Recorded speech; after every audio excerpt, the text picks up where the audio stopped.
বাংলাদেশ থেকে একটা ট্রেন যাচ্ছে মক্কায়, সেই ট্রেনে আপনি চড়বেন। আপনি যদি খুব সচেতন যাত্রী হন, টাকা পয়সা ঠিক আছে, বুদ্ধি জ্ঞান সতেজ, চালাক চতুর মানুষ, আপনি একদম ফার্স্ট ক্লাসে টিকিট কেটে বসলেন। ফার্স্ট ক্লাসে না হয় 50টা সিট আছে, বাকিগুলি বাধ্য হয়ে তারা সেকেন্ড ক্লাসে বসলো। কেউ আরো একটু দুর্বল টাইপের, তারা থার্ড ক্লাসে গিয়ে পড়লো। First class, second class, third class. কেউ কি ট্রেন মিস করেছে? ট্রেন কিন্তু কেউ মিস করে নাই, একই টাইমে মক্কা গিয়ে পৌঁছবে, ঠিক না? আরেকজন থার্ড ক্লাসও পায় নাই, ট্রেনের ছাদে গিয়ে উঠছে। কষ্টে সৃষ্টে মক্কা যাব, জান জাকাত থাক ইনশাআল্লাহ। যদি ছাদে টিকে থাকতে পারে মক্কা যাবে না? আরেকজন ছাদেও উঠতে পারে নাই, ইঞ্জিনে গিয়া জায়গা নিচ্ছে, সেও তো মক্কা পৌঁছবে। আরেকজন ইঞ্জিনেও জায়গা পায় নাই, রডে লটকি রয়েছে, গামছার বাঁধি কোমর সব বেঁধে রডে লটকি আছে, ইনশাআল্লাহ মক্কা যাবে না?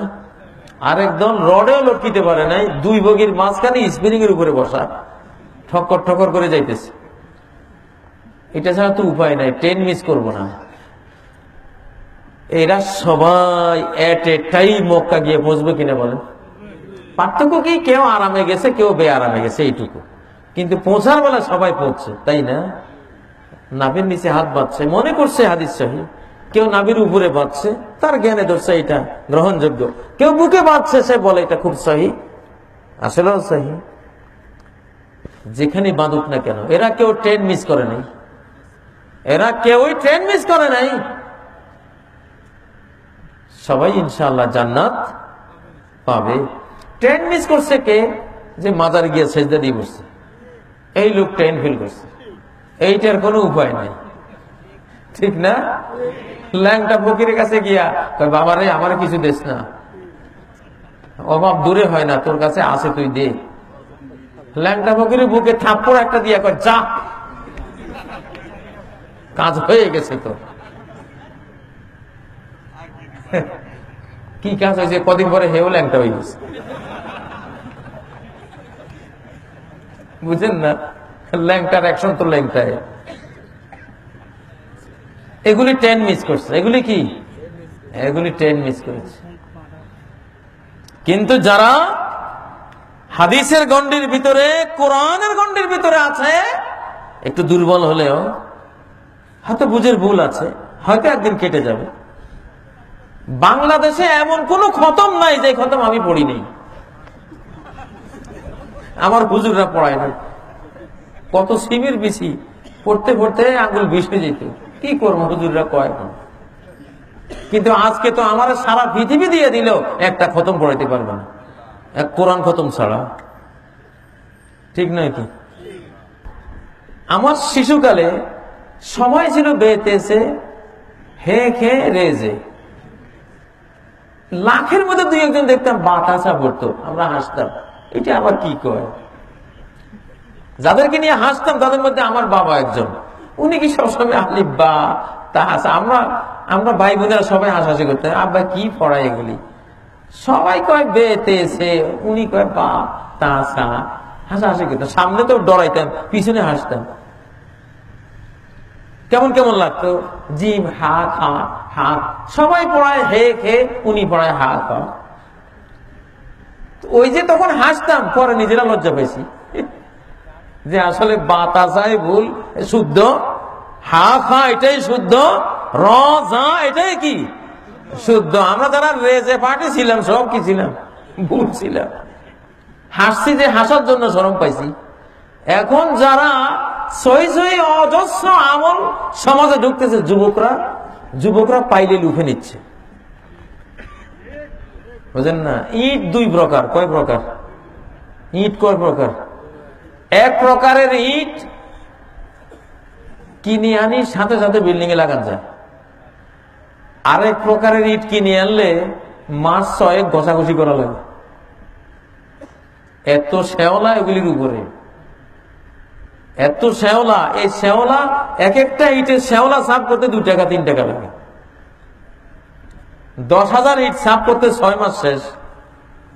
শ্যাওলাওয়ালা ইট লইয়াই বিল্ডিং এ লাগান যায় না।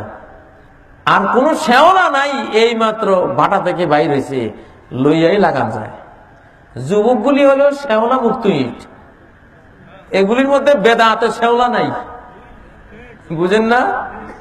আর মৌলভী সাহেবরা হলো শ্যাওলাওয়ালা ইট, ইমাম সাহেব হলো শ্যাওলাওয়ালা ইট, মুফতি সাহেবেরা হলো শ্যাওলাওয়ালা ইট। এমন শ্যাওলা করছে ঘষতে ঘষতে, আমি কাজী ইব্রাহিম ঘষতে তো 6 মাস গেছে। একসময় মদিনার ওস্তাদদের সাথে কাজ করতাম, মুবাল্লিগ হিসাবে 10 বছর কাজ করেছি। তো ওনারা ঘষতে ঘষতে আমার শ্যাওলা দূর হয়ে গেছে। এক এক মৌলবী কমপক্ষে 6 মাস ঘষণ লাগবে। 6 মাসের ঘষার পরে তারপরে ইসলামের বিল্ডিং এ লাগাবার যোগ্য হবে, এছাড়া হবে না। শ্যাওলা পড়ছে। আর যুবকগুলি দেখতেছি আলহামদুলিল্লাহ কোনো শ্যাওলা নাই, হক কথা শুনে মাত্র জান দি ফেলতেছে, কয় না এটা আমি মেনে নিব আলহামদুলিল্লাহ। নবী সাল্লাল্লাহু আলাইহি সাল্লাম যখন রাসূল হয়ে আসলেন তখন যুবকরা তাকে গ্রহণ করেছেন, অনেক বৃদ্ধরা তার বিরোধিতা করেছেন। আজকে আবারও ইসলামের নব উত্থানের এই যুগেও দেখা যায় নবীনরা তাড়াতাড়ি গ্রহণ করছে, প্রবীণরা একটু ইতস্তত করছে, বিরোধিতা করছে, দেরি করছে। সব প্রবীণ না, কিছু প্রবীণরা সাথে সাথে মেনে নিচ্ছে, যাদের হৃদয় শ্যাওলা মুক্ত, জং মুক্ত। প্রিয় ভাইরা, অতএব প্রত্যেক এলাকাতে যেখানে ওয়াজ করতে যাই এমন একটা প্রশ্ন সবাই রাখেন যে মসজিদে গেলে হুজুর মন চায় এইভাবে সালাতটা পড়ি, দেয় না, দেয় না, কয় যে এটা ইহুদি। এটা কি ইহুদি? মুরগির বাচ্চা যদি নীলের গামলার মধ্যে পড়ে নীল হয়ে যায়, তার মা মুরগি ঠোকরায়, তুই কোত্থেকে আইলি আবার? তারই ডিমের বাচ্চা চিনে না। এখন সহি আকিদা সহি নেওয়া অলগ দশা হইলো নীলের গামলায় পড়া মুরগির বাচ্চার মতো। এটা কি বাচ্চার দোষ না মায়ের দোষ? মায়ের ভুল, ঠোকরাস না, এটা তোরে বাচ্চা, নীলের কালার কদিন থাকবো। এটা ইনশাল্লাহ যখন পরিষ্কার হয়ে আসবে, তুই যে ঠোকরাইলি এইটা, এদের জন্য তুই কাঁদবি একদিন। আরে জাদুরে কত ঠোকরাইছি, ঠিক না? তো অত ঠোকরাইবেন না। আপনি এই আমলটা কোত্থেকে আসছে? এই সুন্নাহগুলি কোনোটাই কেউ কারো বাপ দাদা থেকে আনে নাই, সবাই আনছে মুহাম্মদুর রাসূলুল্লাহ সাল্লাল্লাহু আলাইহি ওয়াসাল্লাম থেকে।